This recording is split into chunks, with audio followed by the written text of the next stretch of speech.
Assalamualaikum warahmatullahi wabarakatuh.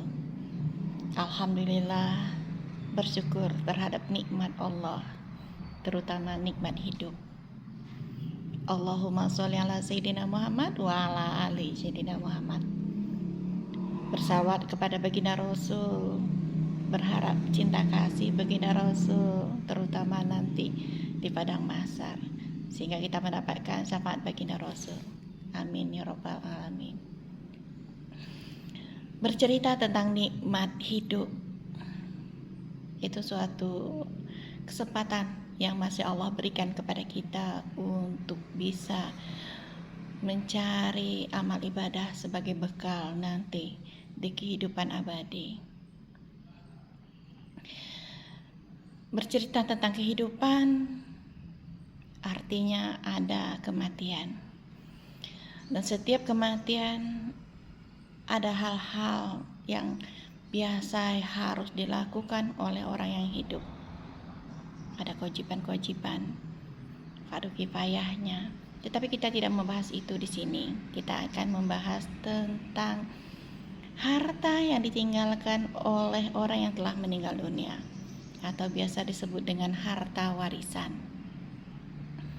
Sering sekali masyarakat bertanya, kapan harta warisan itu sebaiknya dibagikan? Di dalam masyarakat banyak sekali yang mengatakan bahwa membagi harta warisan itu tunggu kedua orang tersebut meninggal dunia. Andai kata yang meninggal suami, maka tunggu istrinya meninggal, atau kebalikannya. Ada juga yang mengatakan membagi harta waris tunggu setelah 40 hari, tunggu 100 hari, nunggu setahun. Banyak sekali. Bahkan di dalam masyarakat, apabila seseorang meninggal dunia dan ahli warisnya dengan terburu-buru atau cepat membagi harta waris, maka menjadi bahan gosip, bahan gunjingan di masyarakat. Mengatakan mereka terlalu tamak, mereka terlalu senang atas kematian orang tua, sehingga mereka rebutan untuk membagi harta warisan. Disinilah terjadi permasalahan. Sebenarnya kapan sebaiknya harta warisan itu dibagi?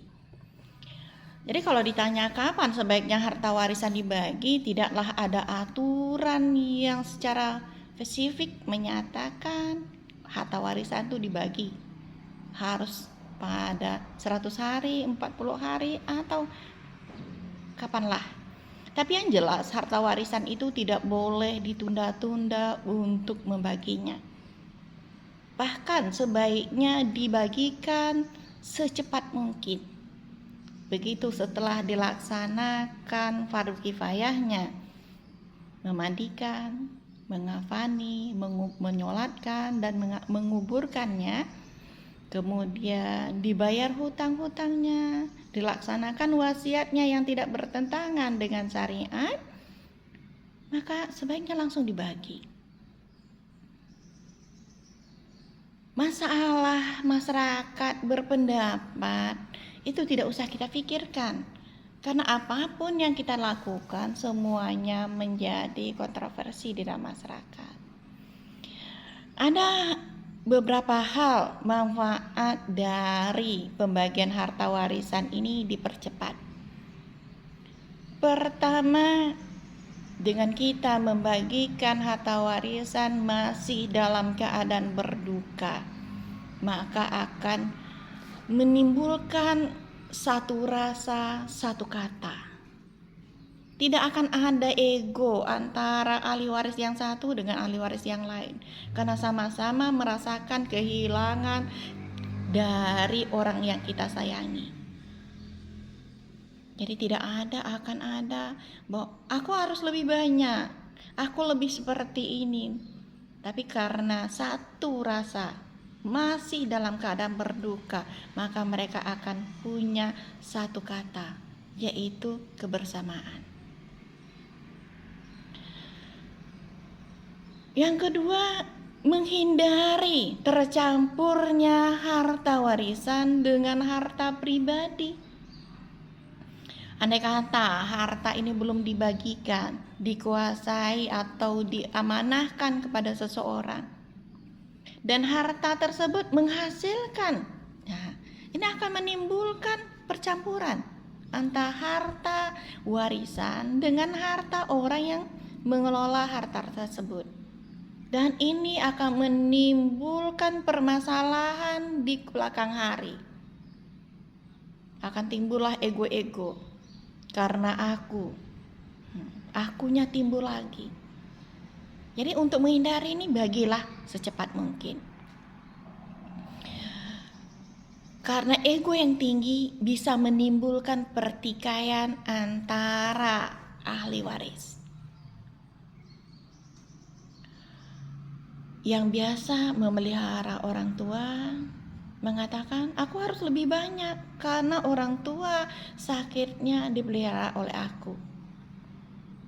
Kemudian bagi saudara laki-laki mengatakan, aku laki-laki, aku lebih berhak mendapat banyak. Timbullah pertentangan, perkalian, perselisihan antara ahli waris. Dan ini yang perlu kita hindari. Kemudian apalagi yang membuat harta ini harus cepat dibagi? Adalah untuk menghindari memakan harta orang lain. Karena apabila seorang istri meninggal atau seorang suami meninggal, ahli warisnya berbeda.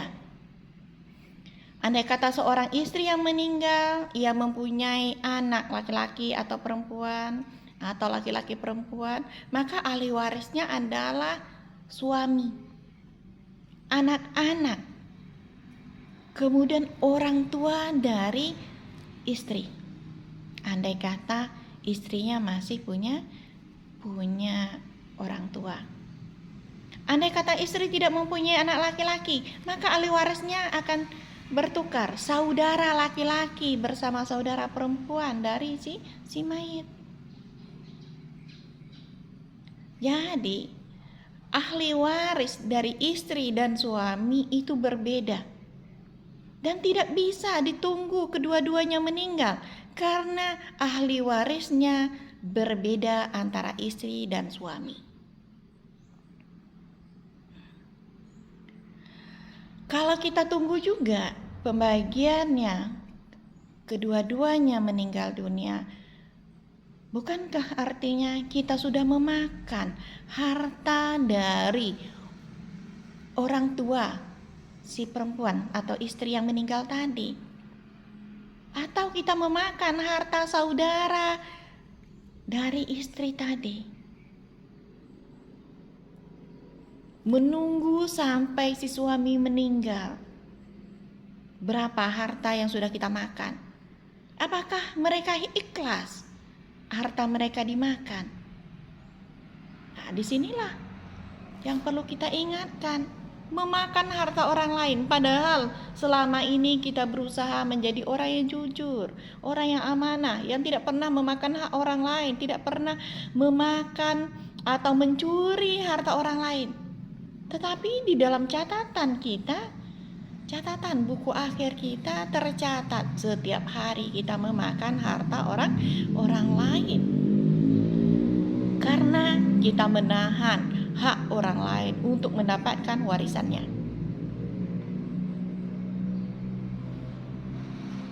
Yang kemudian mempertegas hak-hak anak. Nah, kenapa perlu dipercepat tadi? Ada hak anak yang perlu kita pertegaskan. Andai kata istri yang meninggal dulu, harta belum dibagi, kemudian si suami menikah lagi dengan perempuan lain, bercampurlah harta antara istri pertama yang sudah meninggal dunia dengan harta bersama istri kedua.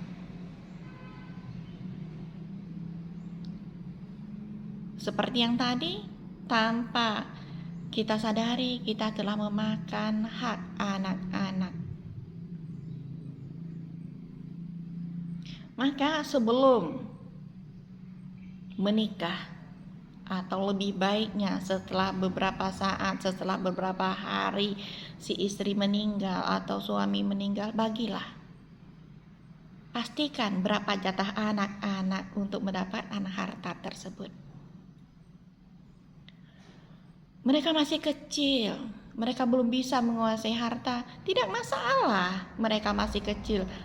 Tentukan saja bagian mereka, dan orang tua yang masih hidup menjadi wakil untuk menguasai hartanya, untuk mengelola hartanya, supaya harta ini tidaklah bercampur lagi, supaya harta ini terjamin nantinya dan hak-hak anak terjamin. Kemudian juga untuk menghindari memakan harta anak yatim. Sering sekali kita menghindari untuk memakan harta anak yatim, tapi kita tetap juga memakan harta anak yatim tanpa kita sadari. Contohnya, seorang istri meninggal dunia suaminya. Karena anak-anak masih kecil, harta belum dibagi. Kemudian menikah lagi dengan laki-laki lain. Laki-laki tersebut yang mengelola keuangan, mengelola harta yang ditinggalkan. Padahal di situ ada harta anak yatim. Harta anak-anak dari suami pertama yang tidak dibagikan dan dimakan bersama-sama. Tanpa disadari, seorang ibu pertama sudah melalaikan hak anak-anaknya. Yang kedua, seorang ibu tanpa disadari sudah makan harta anak yatim. Bukankah itu juga untuk kebutuhannya, Bu? Bukankah itu juga untuk kepentingannya? Betul, tapi seorang anak kebutuhannya bukan dipenuhi oleh dirinya sendiri, tetapi dipenuhi oleh orang-orang yang wajib menafkahi dirinya. Nah, inilah yang sering kita tidak sadari.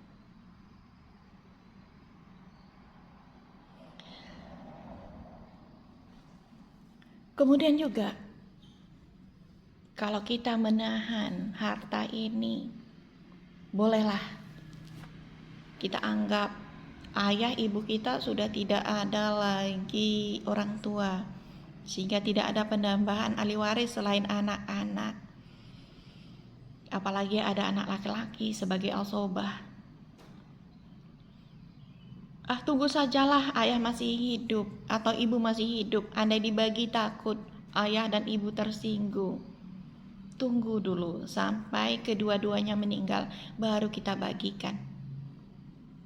Apakah kita bisa menjamin ahli waris anak-anak tersebut akan berumur panjang sampai kedua orang tuanya meninggal dunia? Banyak kasus. Ayahnya meninggal dunia, harta belum dibagi, menunggu ibunya meninggal.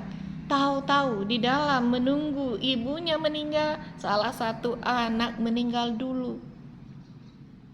Artinya apa? Anak tadi tidak pernah mendapatkan atau bisa menikmati harta warisan dari ayahnya. Begitu ibunya meninggal, timbul permasalahan lagi. Kita mau membagikan harta warisan nih. Ibu sudah meninggal, ayah sudah meninggal, kakak sudah meninggal. Ahli waris berkurang satu karena kakak sudah meninggal. Akhirnya dihilangkanlah hak waris si kakak atau orang yang sudah meninggal, saudara yang sudah meninggal duluan.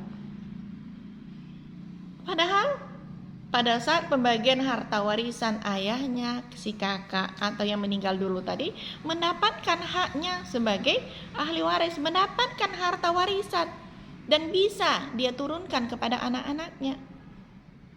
Nah, begitu pada saat ibunya meninggal, ahli waris mengurangkan haknya.